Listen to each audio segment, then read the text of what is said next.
தந்தை, மகன், தூய ஆவியின் பெயராலே ஆமீன். இறை இயேசு கிறிஸ்துவில் பிரியமுள்ள சகோதர சகோதரிகளே, இன்றைய வாசகத்தில் விண்ணக தந்தை நிறைவுள்ளவராய் இருப்பது போல நாமும் நிறைவுள்ளவராய் வாழ அழைக்கப்பட்டிருக்கிறோம்.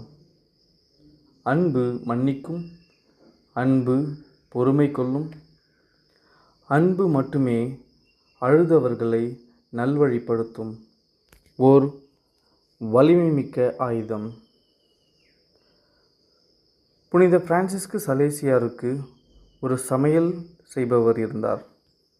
அவர் எப்போதும் குடித்துவிட்டு தன்னிலை மறந்தவர்.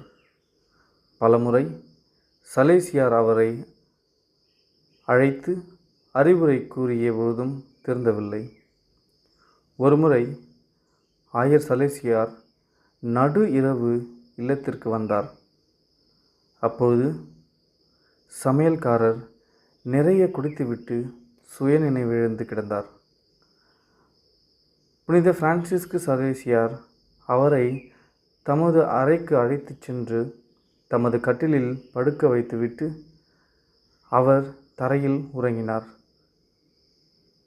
காலையில் கண் விழித்த சமையல்காரர் நடுங்கினார்.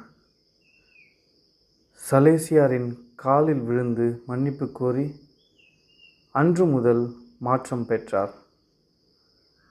புது மனிதனாக வாழ தொடங்கினார்.